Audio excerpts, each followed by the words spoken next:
Hi everyone.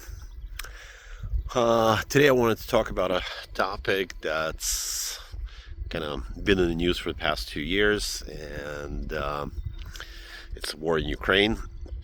And I probably want to talk about not about the past of the conflict, but the future, where it's all going. Um, and that's what actually really concerns me, because the narrative, the mainstream media, and the government narrative is starting to fall. It's starting to change. They have to start admitting that it's not going as well as they been telling everybody. They have to start admitting to the truth that maybe Ukraine is not winning, and we see this whole thing unravel slowly, slowly, slowly. And just lately, I've been coming across everybody quoting Hemingway about shit happened slowly at first and then all of a sudden. And it kind of seems to me that that's what's going to be happening in Ukraine. Slowly, slowly, slowly, Russia built up its capabilities. It's been advancing slowly but slowly, degrading Ukrainian army. And at this point, Ukraine's out of men, out of equipment. No, even though billions and billions of dollars were spent, tons of equipment sent there, but it's of no use, right? And at this point, it's becoming obvious to more and more people. We see panic in the Western governments, and sometimes when people panic, instead of backing off and saying, "Hey, maybe I was wrong. Let's go. Let's try something new," they double down, and that's what we're seeing. Doubling down in all the in the West, in all the governments, all the media is actually kind of spinning a narrative. Well, trying to spin a narrative, and I can't even figure out in which direction at this point. But kind of with the narrative they had up till now, they kind of drove themselves to the point where kind of have no return. It's kind of hard to pedal back from that. When for 2 years you've been saying Russia's evil, Russia's evil, Russia's evil, it's kind of hard to say now that maybe it's not evil, and even if it's evil, we'll have to live with it somehow. We have to make peace, we have to make friends, we'll have to start working. So what happens in the future? As I already said, I think this whole thing will unwind faster, faster, and faster, and faster. The Ukrainian defenses, we see them collapsing everywhere. Russians are applying more and more pressure, and sooner or later the dam will break. And what happens then? What happens then? This is not really the way most people view it, I guess, but it seems to me that this war is not going to last till the end of the year. Ukraine's not going to be able to last till the end of the year. Maybe it's not even will be able to last till September. That's just my guess, judging by how panicky everybody is, judging by how Ukrainian defenses are collapsing, how Ukrainian army is surrendering, giving up positions, and it's happening already. So it's just going to speed up. It's not going to slow down, and I'm afraid that it might start speeding up exponentially, and then maybe by the end of summer the whole thing's going to collapse. So what happens then? What happens then? I mean, everybody kind of at this point, is quite obvious to everybody in the world, I think, that it's not a war of Russia against Ukraine. It's a war of G7 against Russia. And G7, rich nations, they found a useful idiot to fight on their behalf. I'm very sorry for the Ukrainian people, for the country of Ukraine. Um, I don't think, I think some of them see that they're being used, they're being slaughtered for, on behalf of G7, of people who are just using them. It's a nice story, nice pretense, but what happens afterwards? What happens when, and I don't know, will Ukrainians ever realize this? Well, some Ukrainians will, but some will not.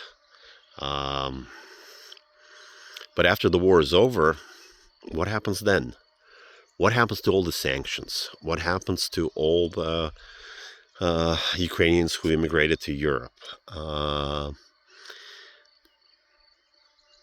What happens then? How do we live with that?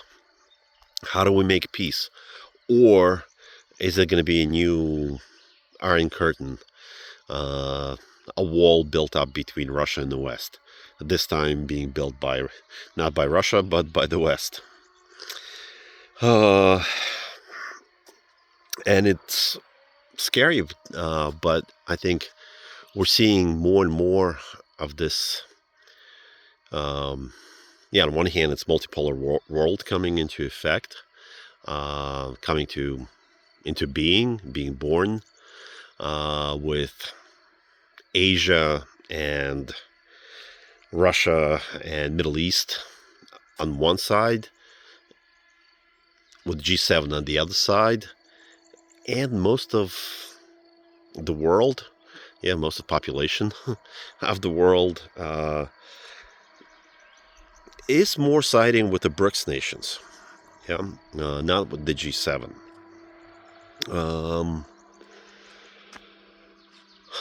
But how do we see this world play out? I can't see at this point that, let's say by New Year the war is over, and then G7 says, okay, we need to make peace. We remove all sanctions from Russia. Sorry, let's shake hands and forget about it. I'm not sure if the politicians will be able to do this, right?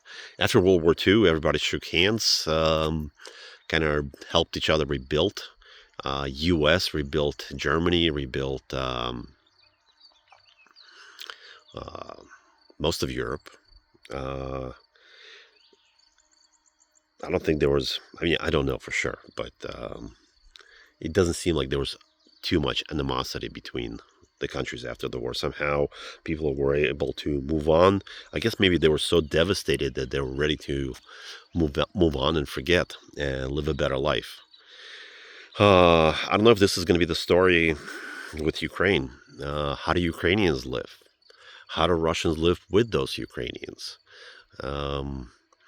In the regions that Russia took over, that became part of Russia, it seems that most people are actually happy with that. I don't know for sure. I haven't been there. But I've met few people from there, and they seem to be actually happy about it. I don't know how Western Ukraine is going to take it. I'm asking questions, right? I don't have any answers, but maybe, does anybody have answers? Maybe somebody can leave a comment. How do we go forward from here? Unless we don't, right? The war might not be over. NATO and U.S. might do something foolish and move in their militaries into Ukraine to prolong the war. But I doubt it. It was important for Biden re-election to keep the war going, but I think Biden got other problems now, right? And I don't know about you, but do you want a president like this in this condition while the country's going into war with Russia? With another, probably, well, as far as I understand, Russia has more nukes than U.S. So, and Russia has support of China. And we have president that's not all there. Or, as I heard some reports, he's there only from 10 to 4. So, I think U.S. has different problems now. And so that's why I think this only will increase the speed with which this conflict will come to an end. But how do we live on? How do we go from there? How does Russia rebuild, and Russia and Europe rebuild the ties, the business relationships? I don't know.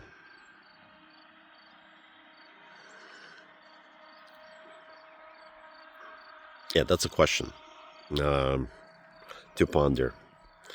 And and the U.S. is also, after that, planning to go after China. That's that would be another segment probably that we would need to discuss, another story, another day. Well, that's it for today. Just had questions to throw out there for you to ponder, something that I can't find an answer to, and maybe somebody else can and comment on.